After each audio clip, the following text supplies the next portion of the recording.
how should companies approach, content distribution? Should startups and enterprise like employ the same tactics, or is it different?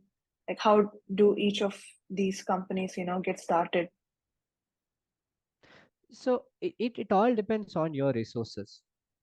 For example, startups which are completely bootstrapped and are struggling with budget, obviously, they might not be able to invest a lot into things like, for example, ads or Yeah. event marketing, which might require you to, or which do require you to have a large upfront investment.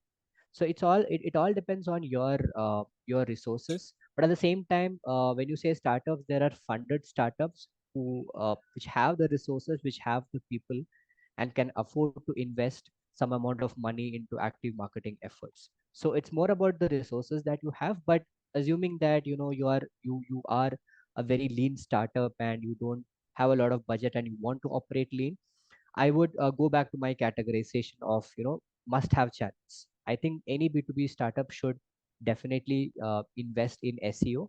And SEO is not just because you can use that to get traffic to your website. Of course, that's definitely one of the goals.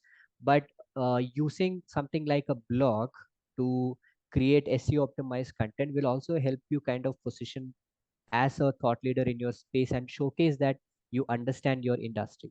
So that's another advantage of SEO. Email marketing, because I think that's one of the best ways in which you can directly reach your prospects. It can be in the form of a newsletter. It can be a sales driven outbound marketing, outbound email marketing campaign too. Then there is LinkedIn, which we all know. I think everyone would agree that today LinkedIn is the platform for any kind of B2B business, whether you're using the company page or the key leaders page of your organization. LinkedIn is definitely a must have for any kind of B2B business.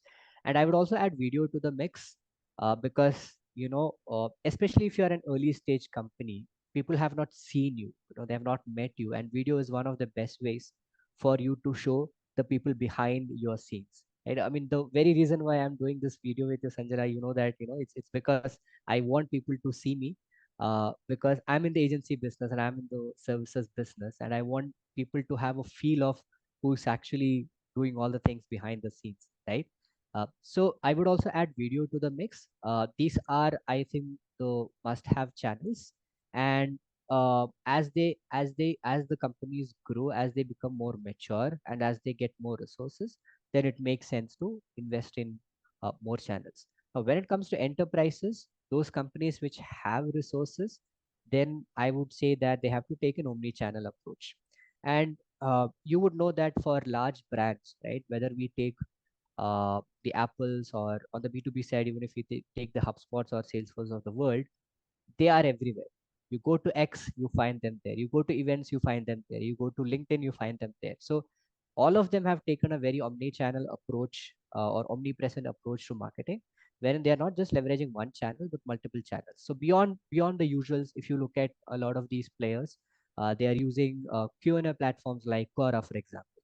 They also host their content on PDF hosting websites like SlideShare or Scribe or Issue. There are also uh, different or innovative tools like Sendoso, which actually combine the physical and digital aspects of technology. So Sendoso is a tool, it's a direct mail tool which will help you send direct mails to customers with items like branded swag, etc. So that's a unique distribution channel that people can use, or enterprises today use. There are also platforms like, for example, Inflo2, which is like an ad platform using which you can advertise to specific people and not accounts. Then there is another tool called Q Promote, for example, which can be used to automatically promote your social media posts. So these are just a few examples of different or unique channels large enterprises use. But long story short, enterprises have to definitely take an omni-channel approach. And more often than not, out of the 10 or 15 channels that these companies use, each of them kind of assist each other. And you would very often see that out of this, like I said, 12 or 15, it is 4 or 5 channels that are giving them the biggest boost. And you wouldn't know which are those 4 or 5 channels unless you experiment a lot with them, right? So that's how I look at content distribution based on the size or the stage of the company.